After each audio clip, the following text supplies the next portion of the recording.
are having sex afraid of? What's our biggest fear?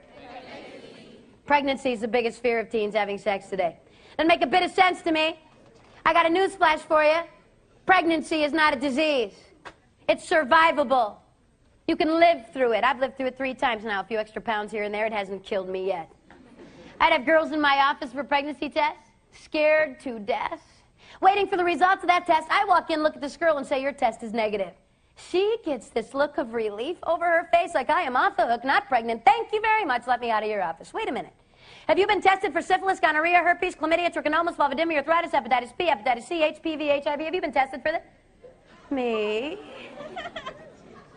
You know, I live in Mission Hills. I mean, why would I need to be tested for that? This girl is in my office thinking that she could possibly be pregnant, and she doesn't think she could have a disease. Students, you have a 4 times greater risk of contracting a disease today than you ever have of being pregnant. Pregnant teen girls, pregnant teenage girls in this country today are carrying, on average, 2.3 sexually transmitted diseases. Not 1, not 2, most of them 3 or more. But they weren't worried about disease. They didn't want to get pregnant. Every school I'm in, without exception, I will have a girl write me, email me, or come right up to me and say this. Well, my mom found out I was having sex, and so she put me on the pill. Or Norplant, or Depo, fill in the blank. What's that protecting that girl from? What's birth control protect you from? Pregnancy. That drug, that hormone that this girl is taking has just made her 10 times more likely to contract the disease than if she were not taking that drug. This girl's going to end up sterile or dead. Thanks, Mom. Glad you cared. Pregnancy is not the worst thing that could happen if you decide to have sex. Far worse things than that. However, over 9 years, I had to tell a lot of girls that their test was positive. Immediately, they wanted an easy, painless way out of this pregnancy they didn't plan. I have to look at this girl and say, guess what? Your choices at this point are bad, terrible, and even worse. Those are your options. You had a good choice. That was before sex. Now, all of the choices you got are going to carry consequences. Abortion is painful. I've counseled hundreds of women, 5, 10, 15 years after an abortion, still hurting. I've counseled teen girls with anorexia, bulimia, depression, suicide, because of an abortion I couldn't take back. So last summer, I had to deal with a 20-year-old girl, the most painful things I've ever seen and witnessed. Underwent an abortion at 18 weeks, dilation and an evacuation. The abortionist dilated the cervix, entered her uterus with a very sharp instrument that looks a little bit like pliers or tongs, and literally ripped the child out in pieces. In the process of performing this procedure, he perforated her uterus, grabbed a hold of part of her bowel, and yanked it right through her vagina. She was hemorrhaging. In order to stop the bleeding, they rushed her to an emergency room where they did a radical hysterectomy. This 20-year-old will never have children. Not only that, they had to do a colostomy. She's going to go to the bathroom in a bag on the outside of her body for the rest of her life. A safe, legal little fix to a problem. No way. Abortion hurts women. Parenting is not easy. Just last May, I had a 7th grader at a middle school I spoke at, 12 years old, pregnant with twins, delivered in July. It's going to be a lot of difficult years. 80% of teenage girls who choose to parent children while they're teens will live below the poverty level for at least 10 years, most of them for the rest of their lives, and 90% will never attend or graduate from college. 90%. And 10 out of 10 of those girls sat in my office and said, not me. Well, Pam, I'm going to finish high school, work full-time, go to college, be a doctor. Life happens to most of these girls. The #1 indicator of poverty in this nation, students, has nothing to do with race or where you live. The #1 indicator of poverty in our country today is single-parent households in the age of that young girl when she began parenting alone. Serious responsibility, girls. Guys, in case you've all fallen asleep now, because we're talking about pregnancy and this does not involve you. Young men, you get a girl pregnant in the lovely state of California or any other state in this nation whom you are not legally married to. Not who you like a whole lot, okay? But a girl who you're not married to. Guys, you need to understand that you have absolutely no legal right to the choice she makes. This girl can do whatever she wants. You have no say. And suing her for stealing your sperm might prove a bit difficult. Try. If, however, guys, this girl decides to parent your child, you now have legal responsibility. It's costing us about $30 billion a year to support teenage girls parenting their children. We can't pay this bill. Over the last few years, we've undergone welfare reform. Guys, the laws have all changed. I don't care what your cousin, your uncle, your nephew got away with. It's not happening for you. We are now requiring in all 50 states the Social Security numbers of both parents on every birth certificate of every child born in this country. Girls will no longer be allowed to say, I don't know who the dad is. I don't feel like naming him. We will have your Social Security number on the birth certificate. Guys, if you are named as the father of a child, you'll be notified by your county. County's going to send you a little note saying you've been named as the father of this child, born to this girl, on this date. You will have between 60 and 120 days to show up at your county and say, it's not me. You see, pulled my name out of a hat. I do not know that girl. That is not my kid. They'll do a blood test. If the blood test, in fact, proves that you are not the biological father, they're going to go back to mom and say, sorry, try again. So we have somebody's Social Security number on that birth certificate. Why did we change the law, guys? Why do we want that number? So we can let you know when your kid starts kindergarten? Send you a nice little note? Money is what we're after, guys.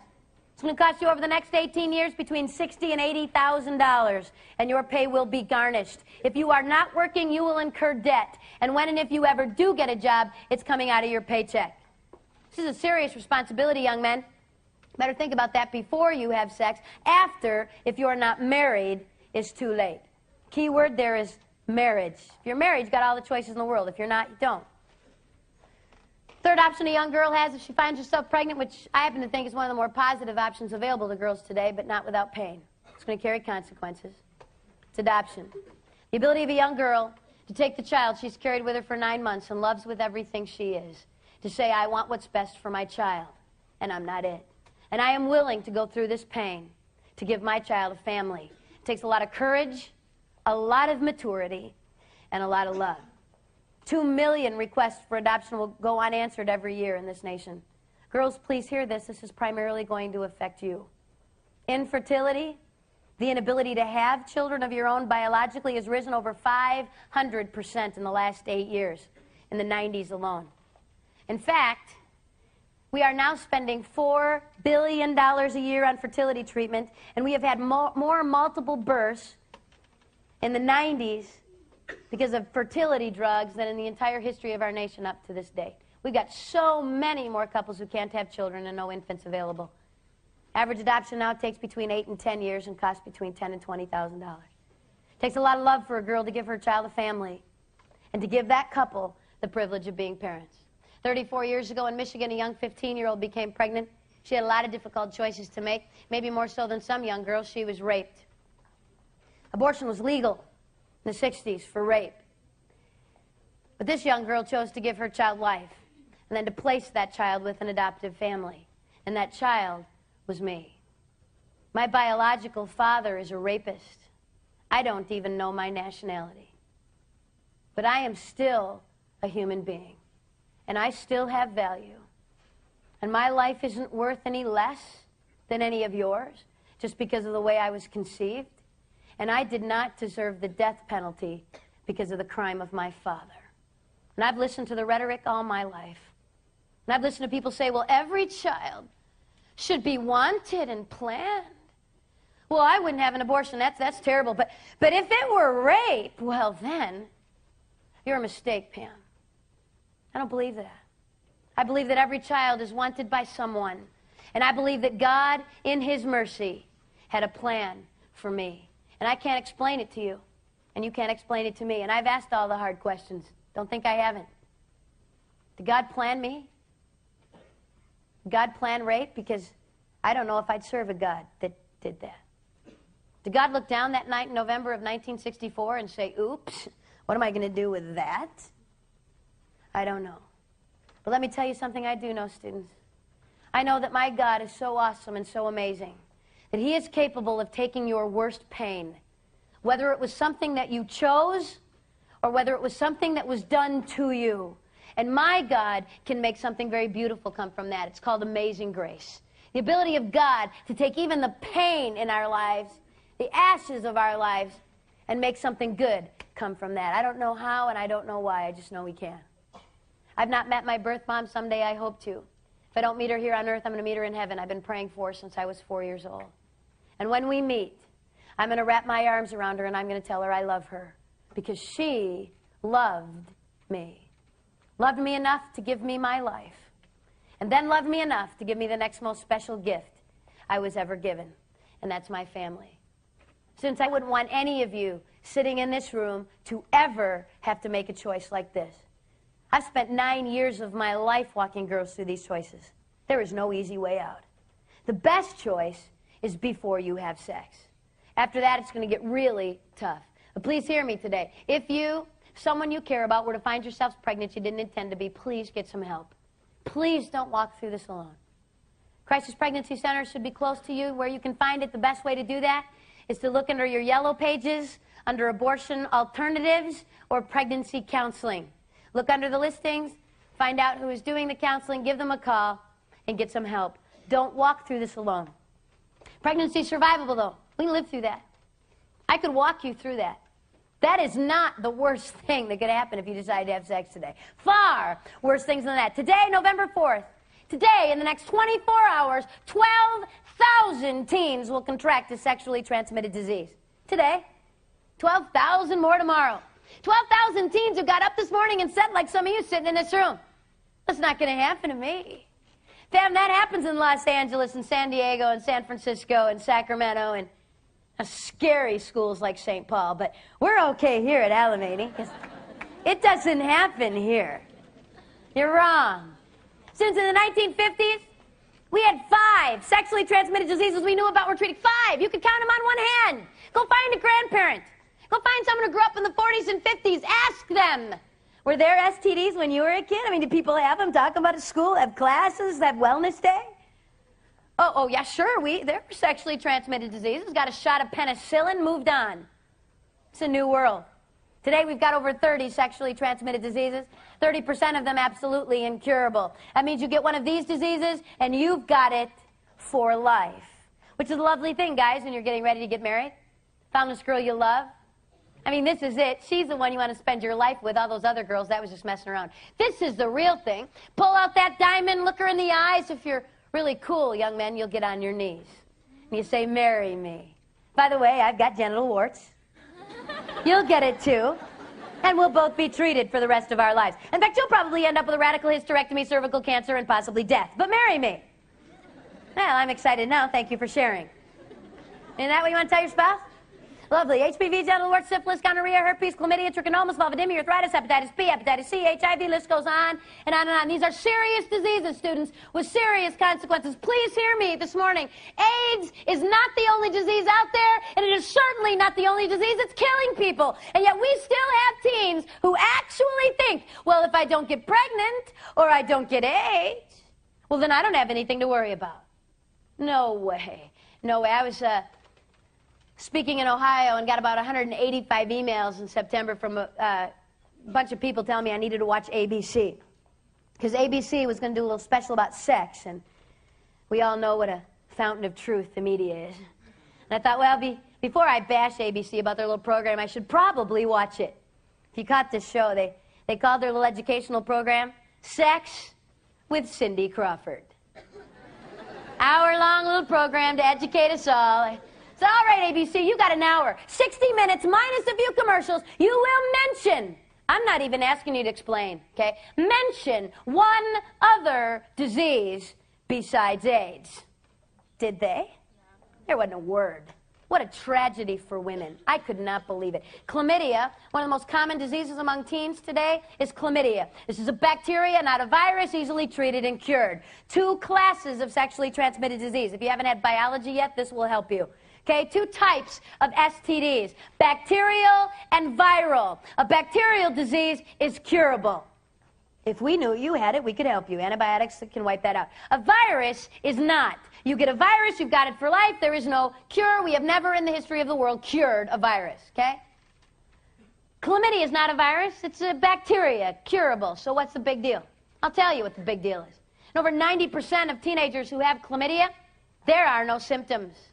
You can't treat a disease you don't know you have. We got all kinds of teenagers out there having sex going, well, it's not bothering me. I mean, I've had sex, but I don't have a disease. Never been tested, certainly not in the last 2 months. But I know I don't. How in the world would you know that? Let me tell you something pretty safe to say I know about you. If you're sitting in this room and you are sexually active or have had sex, let me tell you something pretty safe to say I know about you. It's true of teens all over the world. You actually believe that if you get up the next morning and herpes isn't tattooed to your forehead, you don't have a disease. I mean, if I can't see it, feel it, or touch it, I don't have it. If I had a disease, I would know. My nose would turn purple, my ears would be red, something would burn. I would know. No, you wouldn't. If I asked you what the pregnancy rate was at your high school, you could probably tell me. We had 8 girls get pregnant last year. There were 7 girls at our school. We've got the highest pregnancy rate. But I don't know anybody at my high school who's got a disease. Really? First of all, your friends aren't getting tested. And even if they were, do you think they would tell you?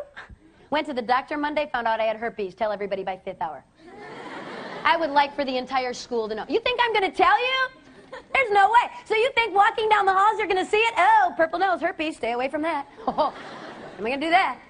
So you think as you can't see it, feel it, or touch it, or know anyone with it, it doesn't happen. It doesn't work that way. The American Medical Association released a bulletin about a year ago. They said this: every teenage girl who has had sex or is sexually active has to be tested for chlamydia every 6 months. Every teenage girl who has had sex has got to be tested for chlamydia every 6 months. Cindy Crawford didn't have a few seconds to mention that? Couldn't fit that into her little schedule? Why did the AMA say girls?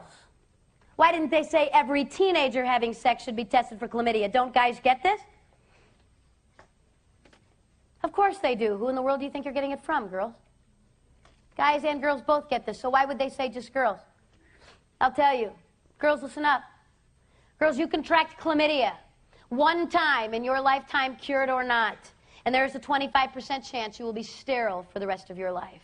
Contract this disease twice, girls, it jumps to 50%. Contract it 3 times, and there's a really good chance you will never have children. We've got women in their 20s, early 30s saying, I'd like to start my family now. I'm married, like to have a child. They try, can't get pregnant. They go running to an infertility specialist. He checks and says, my goodness, you've got all this scar tissue in your fallopian tubes, your ovaries, your uterus. You have pelvic inflammatory disease, PID. You had chlamydia or gonorrhea. What? What in the world did I have?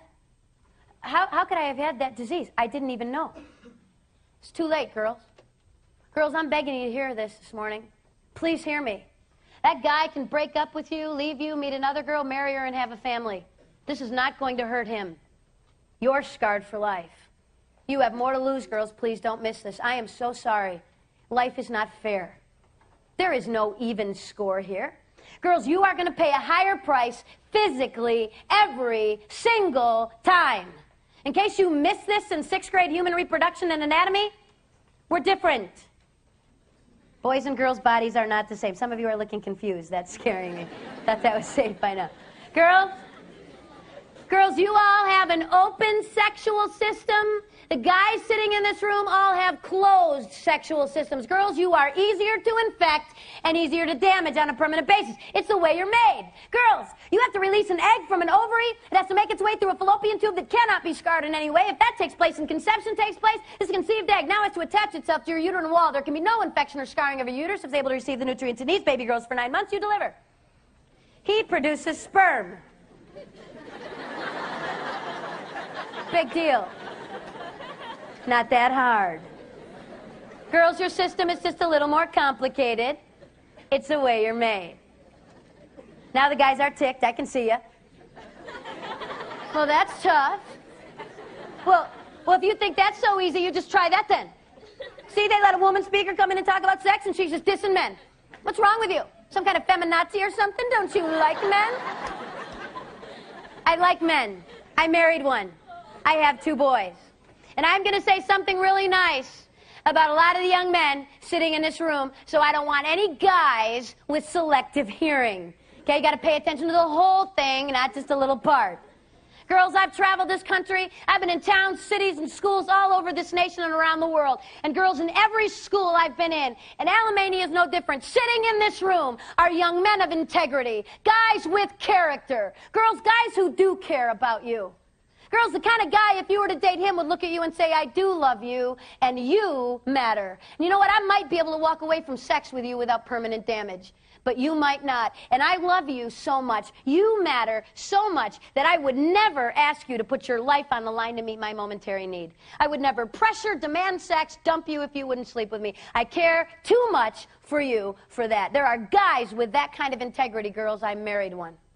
Unfortunately, as a small word of warning, there are some guys who don't care. As long as they don't get hurt in the long run, they're going to say all the words. I love you.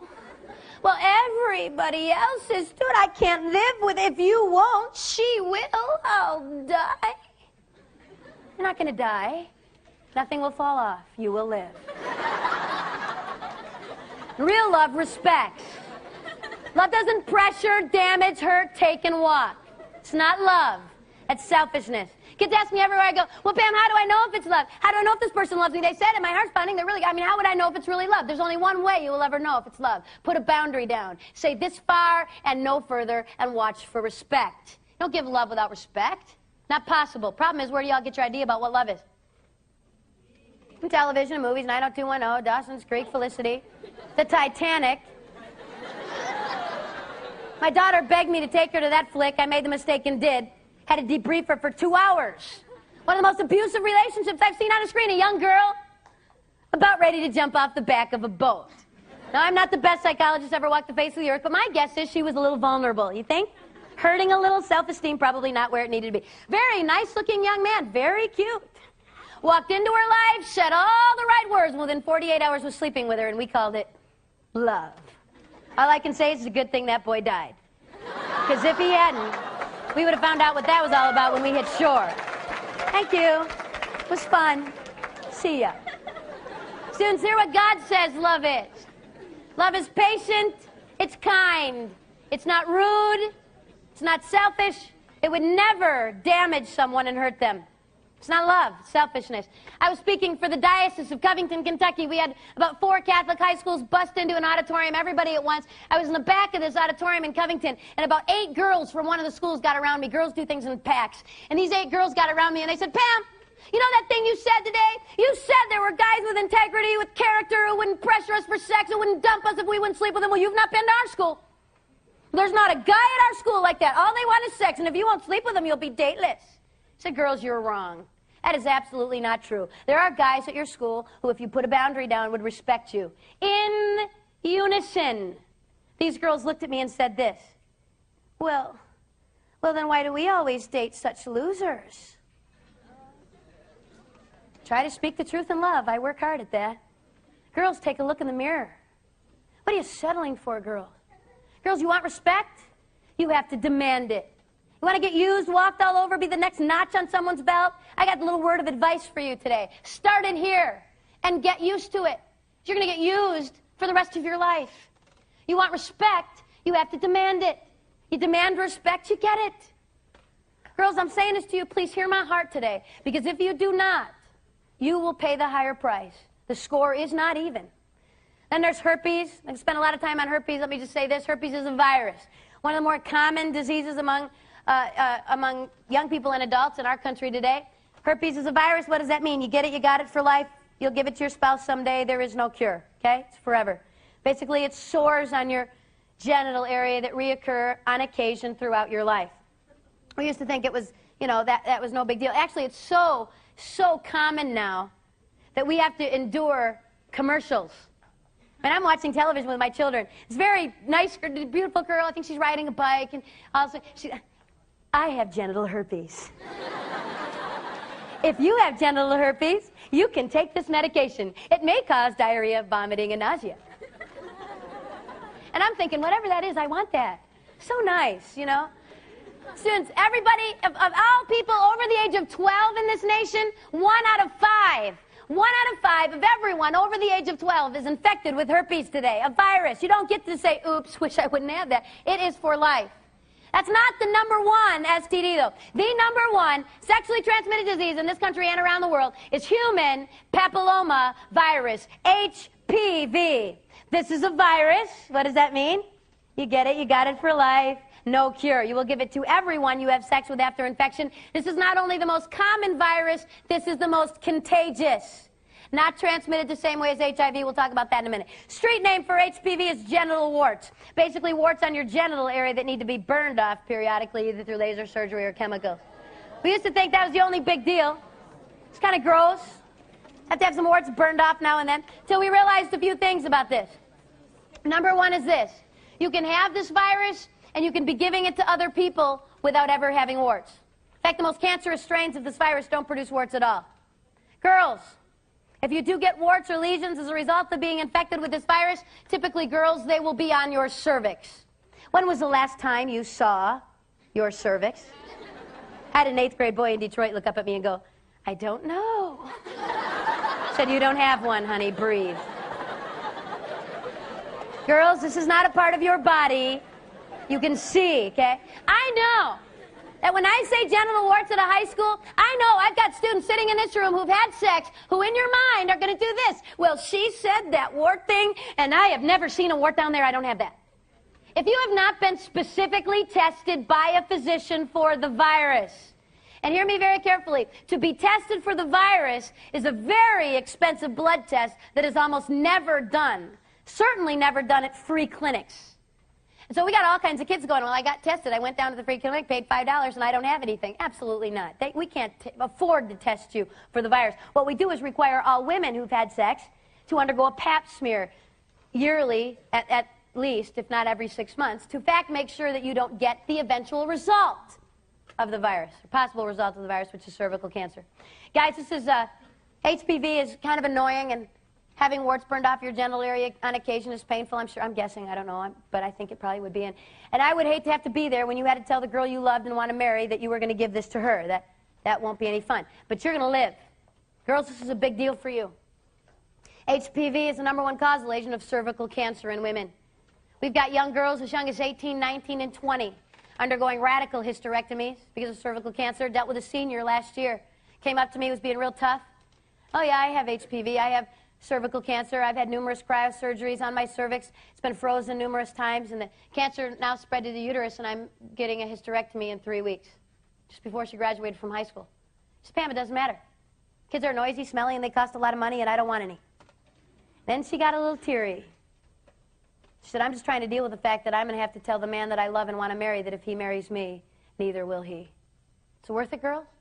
Girls, do you realize that more women died in this country in 1997 of cancer-related illness due to this disease than died of AIDS? This STD is killing more women currently than is HIV. Second leading cause of cancer death in women, and we're not talking about this? Not telling our daughters this? I had a 10th grader stop me after an assembly in tears. She said, Pam, 3 months ago, I went to a party, got drunk. Girls, can I love you just a minute? You can have all the right answers today. No, I want respect. I don't want scarred tubes. I don't want cancer. I don't want all that. I'm going to wait. And then one night you get drunk and have no concept what it is you're doing. Please don't drink. Please don't use any kind of drug that would alter your ability to choose. This girl had been drunk. She'd had sex with this guy. Now she's scared. What do? I said, you need to get tested. Do it today. Please go to your family physician, use your insurance, and ask to be tested for everything. Please do that. She called my hotel that night in tears. She said, Pam, I have HPV. Visible warts on the cervix. They didn't even need to wait for a blood test. For life. She's going to give this virus to everyone she has sex with from this point on. Who knows what it'll mean to her ability to have children, cancer, we don't know. And in tears, she said this. Well, why didn't you come to my school 3 months ago? Nobody told me this. Didn't know. Hung up the phone, sat alone that night and thought, would she have heard me? Think she would have listened? Or would she have sat like hundreds of teens and still found a way to say, it's not going to happen to me? Students, you're not playing the same game I was playing. You're not playing the same game your parents were playing. Good morning, it's not 1974. If you'd have graduated from high school in 1967, maybe we have some staff here who can remember that year. If you'd have graduated in 67, 1 in 32 of your classmates would have had a sexually transmitted disease. You would have had to have had a few partners. If you'd have graduated with me in the dark ages of 1983, 1 in 18 of my classmates had a sexually transmitted disease. In 1996, it was 1 in 4. What are the chances now that you could have sex with someone who has been with someone before you, is not a virgin, and not get a disease? Not good. And we're talking about this virus, not the other 29 diseases, just one virus. They now estimate that 47% of sexually active singles, that's a specific group, that is not everyone in this room. 47% of the teens who have already had sex are already infected with this virus. That's 1 out of 2, and there is not a condom in the world that will protect you from this. This is not a disease of blood and semen. This does not necessarily take the exchange of body fluids for you to be infected, students. This is a disease of the entire genital area. All it takes is skin contact anywhere in the genital area, and you're infected for life, and will infect everyone you have genital contact with after that. Let me make this really clear today. It doesn't take sex. You know how many girls I've had in my office test positive for both herpes and HPV who were technically virgin? Thought they could do everything else. See, what was their big fear? What are they worried about? Worried about getting pregnant.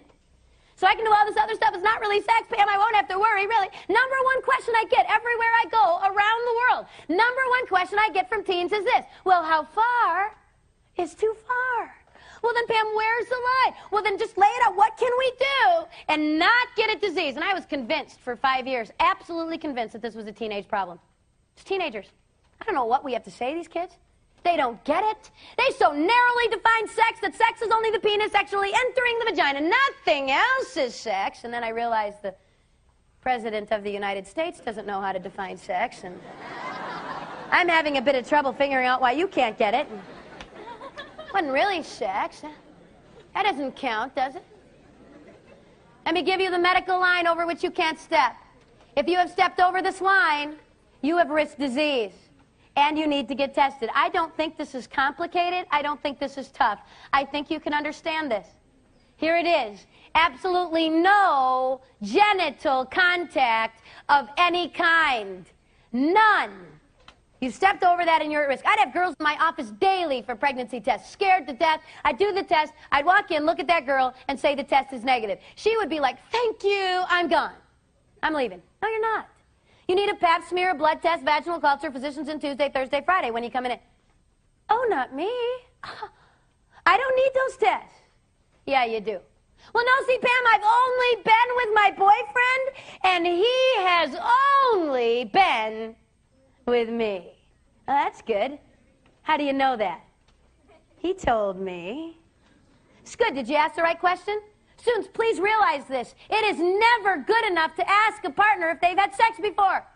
That is not good enough information. You have got to know whether on any occasion that person has ever had genital contact with anyone else besides you. If they have, you're at risk and you need to get tested. Is that clear? Anybody confused? Because I don't want you confused about that. Then there's HIV. I'm not going to spend a lot of time on this virus. I'm going to remind you this. HIV is a virus that causes AIDS. It's deadly. You don't want it. This is an equal opportunity virus, hurting the guys as much as it is the girls. In light of that, what have you been told to do to make sure you don't get this particular disease that will kill you? If I said safe sex to you, what would some of you say? Condoms. Hey, sure, Pam. I don't have to worry about disease. I can sleep with 18 people. I got a piece of latex. Safe. Unbelievable. Students, the only safe sex is a safe partner. Someone who has never had sex. Or if they have, hear me very carefully, it has been at least 3 years from the last time they had sex of complete abstinence. Please have them tested with their blood, viral testing, to make sure, in fact, that they are not carrying a disease. That is the only way you will ever know that you won't get a disease. And saying no to sex won't hurt you. Once you've said yes, you've lost all guarantees. I was speaking in a state in the Midwest, got a call middle of the week from a superintendent in Western New York. He said, Pam, we've got a tragedy. We need you to get to our school this month. I said, I'm booked through the end of this year and next. I will put you on a waiting list. I get cancellations. You're at the top of my list. Hung up, thought I'd taken care of that. 2 hours later, the middle school principal called. He said, Pam, I know you've already told my superintendent that you won't come to our school, but our school's a morgue. I can't be on a waiting list. I can't wait till next spring. Please rearrange your schedule. 3 weeks later, I flew to Jamestown, New York. 3 weeks before I got there, 9 7th and 8th grade girls tested positive for HIV. They were all infected by the same young man, a 19-year-old by the name of Nushan Williams. When they found out 9 of their 7th and 8th graders were positive, they tested 70 students in that district who had either had sex with that guy or with one of those 9 girls. By the time I got there, they tested 500 teens in the county. It will be years before we know who's dying and who's not. I got done speaking at the middle school, and all the other 7th and 8th graders went back to class, and one little 8th grade girl, blonde, blue-eyed little girl, I will never forget her, waited till everybody else had left so she could talk to me alone. Just turning 14, just found out she was HIV positive. This 8th grader looked at me that morning, and she said, Pam, how could he do that to me? He loved me.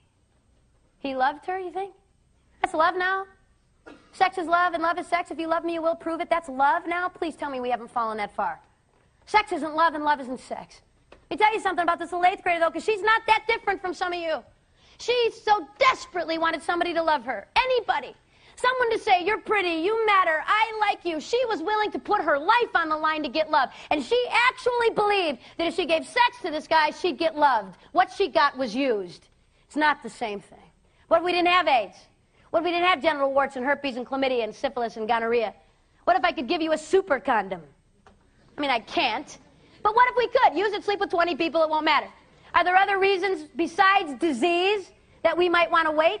I think so. See, I'm stupid enough to think that sex is more than a biological act to meet a biological need. More than a hormone you can't control, an itch you've got to scratch. It involves more than just your physical body. It involves everything you are. God called it a one-flesh experience, the taking of two unique individuals and bonding them for life. 1 Corinthians 6:18, these are God's words and not mine. Please hear them. Flee sexual immorality. Run in the other direction. All other sins you could commit. That is astounding, students. Murder, lying, cheating, stealing, any other sin you could commit is outside your body, but he or she who sins sexually sins against your own body. Basically damages everything you are. That's why this is so devastating. I was on a plane heading to Cincinnati. This is typical airplane conversation. This nicely dressed businessman looks over at me, sits down, and goes, oh, going to Cincinnati, what do you do? I'm a speaker. Cool, who do you speak to? Junior high, high school, college kids?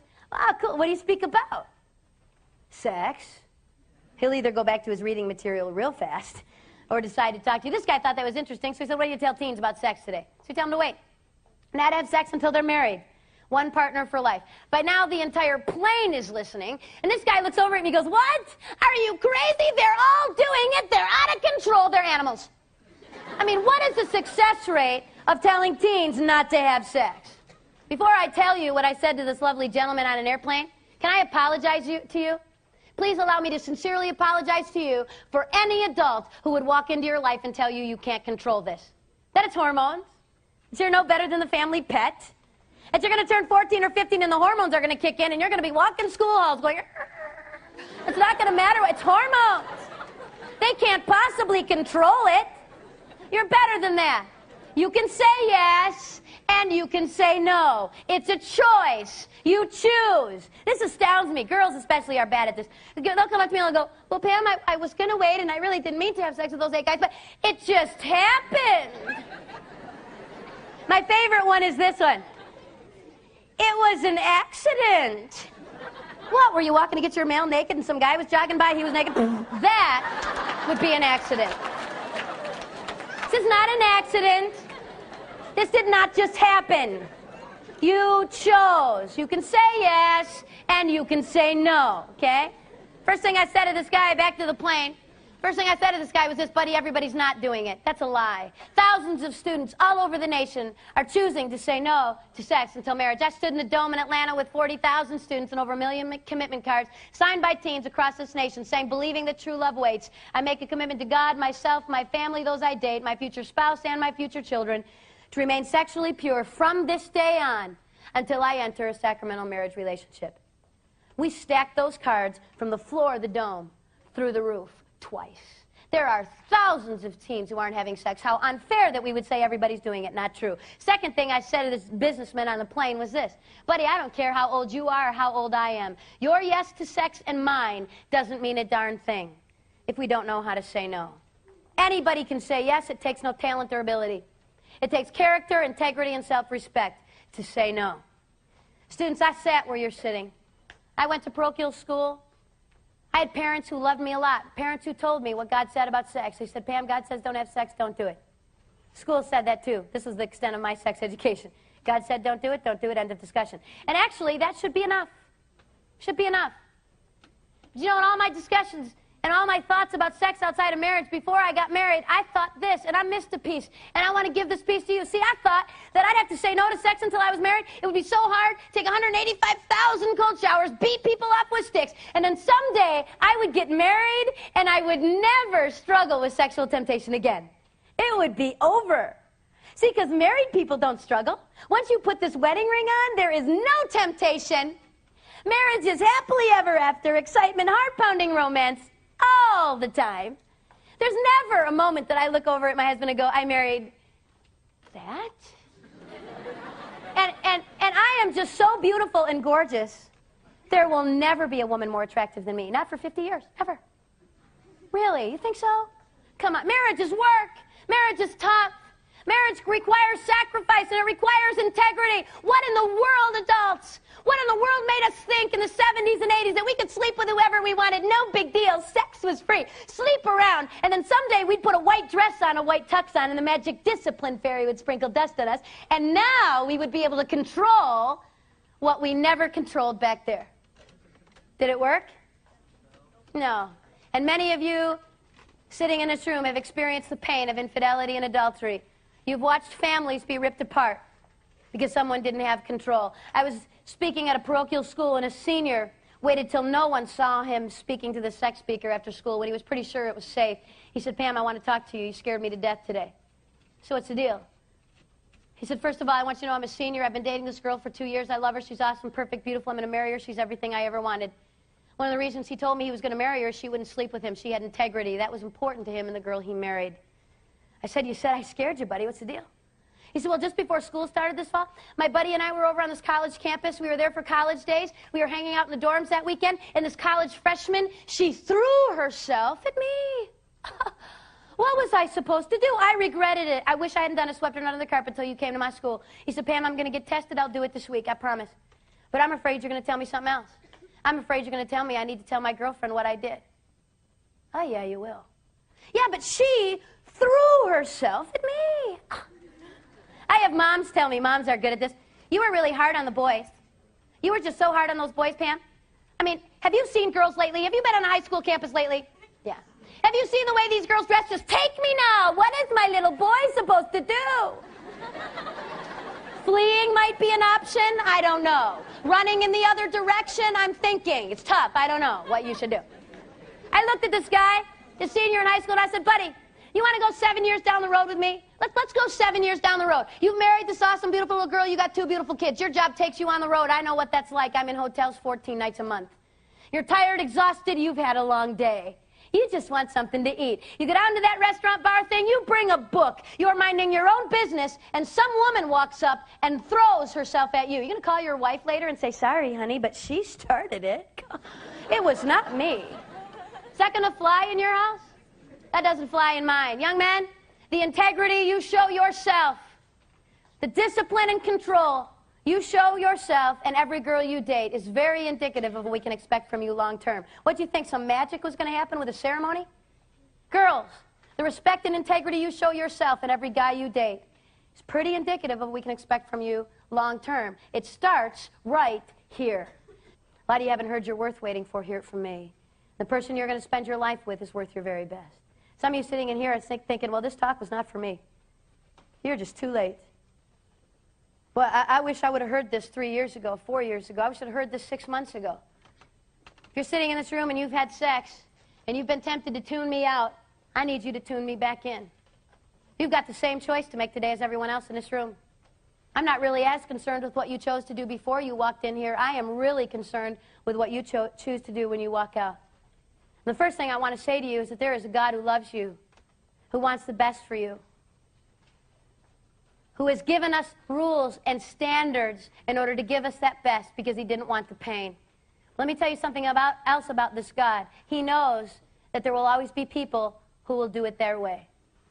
And that's why he provided his son as a sacrifice for us when we blow it. But you know what? You've got a choice to make. You can either come to God today and say, God, I'm sorry. I did it my way. I didn't understand. I want you to forgive me, and I want to start over. See, repentance, my friend, is not, the sacrament of reconciliation is not I'm sorry I got caught. It is not, I feel bad because I hurt someone or I hurt myself. The sacrament of reconciliation is calling sin, sin. Saying, God, I agree with you about my behavior. And then turning 180 degrees and going in the other direction.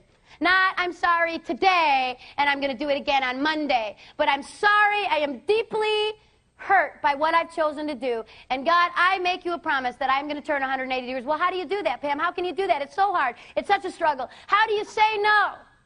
The only way that I know that you can withstand this temptation.